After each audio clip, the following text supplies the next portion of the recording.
भगवान गणेश देवों के देव भगवान शिव और माता पार्वती के सबसे छोटे पुत्र हैं। भगवान गणेश की पत्नी का नाम रिद्धि और सिद्धि है।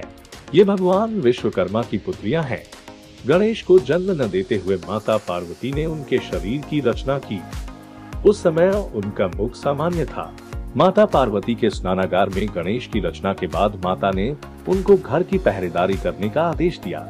माता ने कहा कि जब तक वह स्नान कर रही हैं, तब तक के लिए गणेश किसी को भी घर में प्रवेश न करने दे।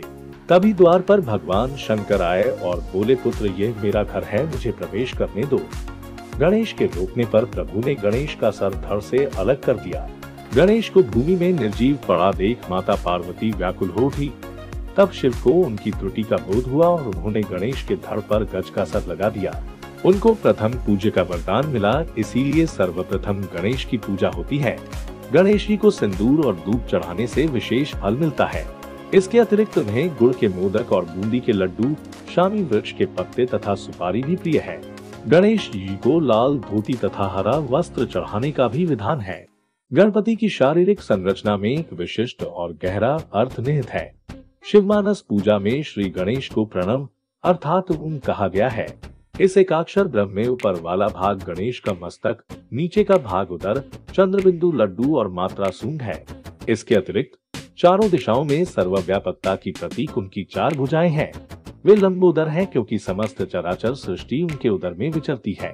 उनके बड़े कान अधिक ग्राह्य शक्ति व छोटी पैनी आंखें सूक्ष्म तीक्ष्ण दृष्टि की सूचक है, अथवा उनकी लंबी सूंड महाबुद्धित्व का प्रतीक है।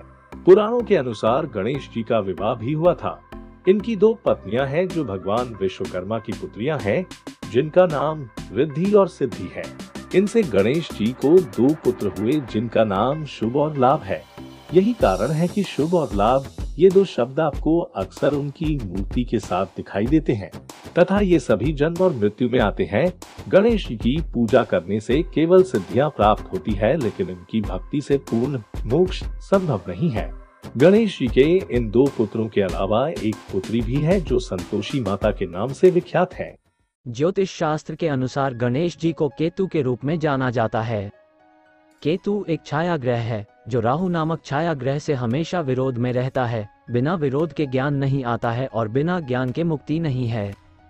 गणेश जी को मानने वालों का मुख्य प्रयोजन उनको सर्वत्र देखना है। गणेश अगर साधन है तो संसार के प्रत्येक कण में वह विद्यमान है। उदाहरण के लिए तो जो साधन है वही गणेश है। जीवन को चलाने के लिए अनाज की आवश्यकता होती है। जीवन को चलाने का साधन अनाज है तो अनाज गणेश है। अनाज को पैदा करने के लिए किसान की आवश्यकता होती है तो किसान गणेश है। किसान को अनाज बोने और निकालने के लिए बैलों की आवश्यकता होती है तो बैल भी गणेश है। अनाज बोने के लिए खेत की आवश्यकता होती है तो खेत गणेश है। अनाज को रखने के लिए भंडारण स्थान की आवश्यकता होती है तो भंडारण का स्थान भी गणेश है। अनाज के घर में आने के बाद उसे पीसने के लिए चक्की की आवश्यकता होती है तो चक्की भी गणेश है। चक्की से निकालकर रोटी बनाने के लिए तवे, चिमटे और रोटी बनाने वाले की आवश्यकता होती है तो यह सभी गणेश है। खाने के लिए हाथों की आवश्यकता होती है तो हाथ भी गणेश है। कहने के लिए जो भी साधन जीवन में प्रयोग किए जाते वे सभी गणेश है। अकेले शंकर पार्वती के पुत्र और देवता ही गणेश नहीं है। गणेश चतुर्थी हिंदुओं का एक प्रमुख त्योहार है। ये त्योहार भारत के विभिन्न भागों में मनाया जाता है, किंतु महाराष्ट्र में इसे बड़ी धूमधाम से मनाते हैं। पुराणों के अनुसार इसी दिन गणेश का जन्म हुआ था। गणेश चतुर्थी पर हिंदू भगवान गणेश जी की पूजा की जाती है। कई प्रमुख जगहों पर भगवान गणेश की बड़ी प्रतिमा स्थापित की जाती है तथा इस प्रतिमा का 9 दिनों तक पूजन किया जाता है। बड़ी संख्या में आसपास के लोग दर्शन करने पहुंचते हैं और 9 दिन बाद गानों और बाजों के साथ गणेश प्रतिमा को किसी तालाब में विसर्जित किया जाता है। गणेश चतुर्थी के मत से शिव पुराण में भाद्रपद मास के कृष्ण पक्ष की चतुर्थी को मंगल मूर्ति गणेश की अवतरण तिथि बताई गई है, जबकि गणेश पुराण के मत से यह गणेश अवतार भाद्रपद शुक्ल चतुर्थी को हुआ था।